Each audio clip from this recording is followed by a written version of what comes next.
The World Cup draw happened nearly 2 months ago, but there are still 3 slots remaining. Those 3 will be determined in this international window. What's up, fellas? So recently I featured on the YANK Report channel where we talked about the US men's national team and the upcoming window. It's a fantastic video, be sure to check it out, and also, my guy is very close to 10k, so let's make it happen.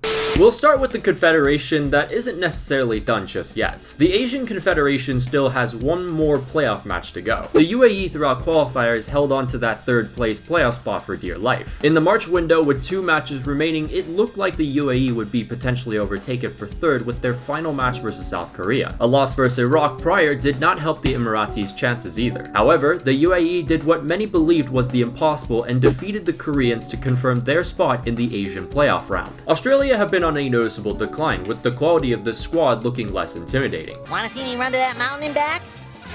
You wanna see me do it again? By no means was the final round of qualifiers a smooth campaign for the Aussies. They struggled against the likes of Oman and even Vietnam. The Socceroos dropped a significant amount of points, and going into the March window, they had to defeat red-hot Japan to keep their hopes of automatic qualification alive. Unfortunately, they failed to do so and now risk not qualifying for the World Cup for the first time since 2002. The Asian playoff will be a one-legged tie played in Qatar on June 7th. Australia hope to bounce back from a poor run of form. Out of their last 6 matches, they have won just 1. Although the Aussies did still manage to score the most goals throughout their entire group. Top scorer in the final round was Fagiano Okayama's Mitchell Duke with 3 goals. Jamie McLaren in the final round hasn't been too hot, but throughout qualifiers he has 7 goals. Another thing to point out was that the Aussies had multiple key players absent in the March window, including the likes of Tom Rogic, Jackson Irvine, and Aaron Moy. Veteran keeper Matt Ryan was a great shot stopper, disappointed by his back line. He will definitely play a big role in this match, but by no means will it be easy.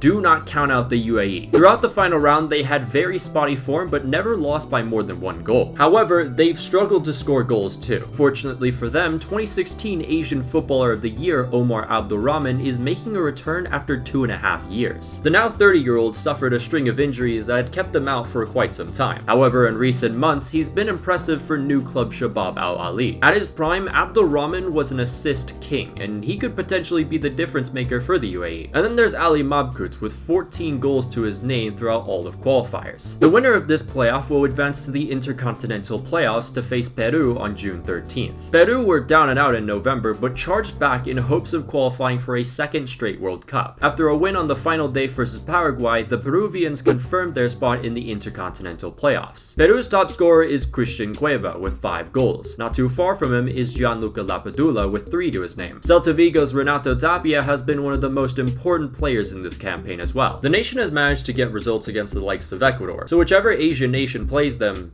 it's going to be a tough time. The other intercontinental playoff is between Costa Rica and New Zealand. Los Ticos went on an improbable 7-game unbeaten run to place in the intercontinental playoff spot. The obvious key player is none other than PSG's Keylor Navas. There is no distinct top scorer, but there are 4 players with 2 goals each. Joe Campbell and Brian Ruiz have seemingly turned back the clock, and they've been essential to the Costa Rican attack. The defense has been very important as well. Los Ticos have only conceded twice throughout their 7-game unbeaten run, none of which came from any of the matches against the top 3 in CONCACAF. Quick note, by the way, they also beat the US with their C team. Costa Rica are a mix of veterans ready to hang it up and youngsters who are more than ready to take on the challenges ahead. New Zealand are looking to qualify for the World Cup for the first time since 2010. It'll be difficult, however, with many injuries and even COVID issues. It comes to no shock that the most important man on this team is Chris Wood. He scored 8 goals and 5 appearances in OFC qualifiers. There is a massive gap between the OFC and CONCACAF, however, seeing that New Zealand beat the 2nd best team in OFC 5-0,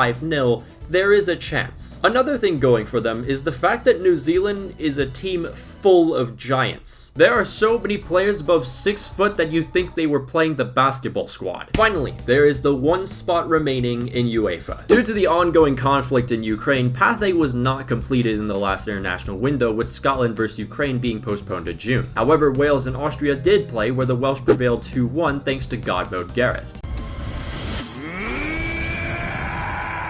meaning they will play the winner of Scotland-Ukraine in the final to determine who goes to Qatar. Wales are a team with a balance of older veterans and younger prospects. As stated before, Gareth Bale is one of those older veterans. He is easily the X factor for the Welsh. Aaron Ramsey against Austria had a great performance with 2 key passes and 1 big chance created. Wales' youth talents include the speedy Daniel James, Harry Wilson, and Joe Rodon, who blocked 3 shots and made 2 tackles last time out. As mentioned before about 15 different times, Scotland vs Ukraine is still yet to be played in Glasgow. Scotland hope to qualify for the World Cup for the first time since 1998. Andrew Robertson is surely going to play a huge role. The Liverpool left back this season averaged 2 key passes per game. Scotland's main goal scorers have 4 goals each in qualifiers: Lyndon Dykes and John McGinn, and Shea Adams isn't too far off with 3. Youngster Billy Gilmore has been putting in some great shifts as well. However, a huge blow is Kieran Tierney being out due to injury. He's contributed to goals twice in his last 2 matches for Scotland. And then we have Ukraine.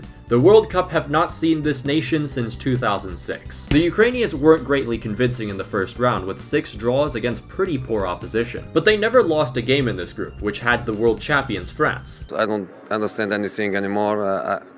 It's difficult to understand, so... Ukraine's top scorer in qualifiers is Roman Yaremchuk with 3 goals. In the Euros, Ruslan Malinovsky averaged 2.3 key passes per game. He will be the Ukrainians' biggest creative threat going forward. Ukraine's key player, however, is the ever-so-versatile Alexander Zinchenko from Man City. I fully expect this man to be important on both sides of the ball. But no matter what happens, this is a squad of players who have seen their country in ruin. Just by playing against Scotland, that takes a lot of will and strength. I know for a fact emotions are going to be high, and they're definitely going to affect how Ukraine play. And I promise you, if Ukraine do manage to qualify, expect them to go far come winter. But in terms of World Cup qualifiers, that's about it. Every other country has friendlies. I mean, even the countries that are participating in the qualifiers have friendlies before their important matches. But who do you guys think will take the last 3 spots of the World Cup? Let me know. But a massive shout out to all the patrons, including Andre Root, Janos Balash, Miliaway009, Alex Rod, Olibium, Antonio, Daniel Ortiz, Darkwolf476, Edgar AS, Ethan Scatachillo, Francisco Hernandez, Jason TD, Jax206, Joseph Bonfante, Kev FM, Nguyen Mintang, The Motor Drive, Tomicus, Victor, Ariel Floor, Declan Malloy, Emmett Shea, Lewis, MX Weeb, Piano, President Pulisic, Tom Little, Unbroken Persona, Alberto Azamar, Andres Was Never Here, Arnolfo Martinez Jr., Big Bird, Billy Jack Jory, Cash Getty, Chris Damasceno, Chris Irankunda, DG September, Dios, Exo, FIFA America, Harvey Fenwick, James Huggett, Jose Moreta, Ken Ramirez, Luis Tosano, Mark Morcos, Mohamed Albok Hale, Nicholas Baptista, Nicole Chips, Tyler Avon, and Zach. If you'd like to join the Patreon, there'll be a link down below and up in the annotations. You can follow my Twitter if you like, follow my Instagram if you want, follow my TikTok, trying to get to 9,000 there, and of course, you can follow my inactive Twitch. But until then,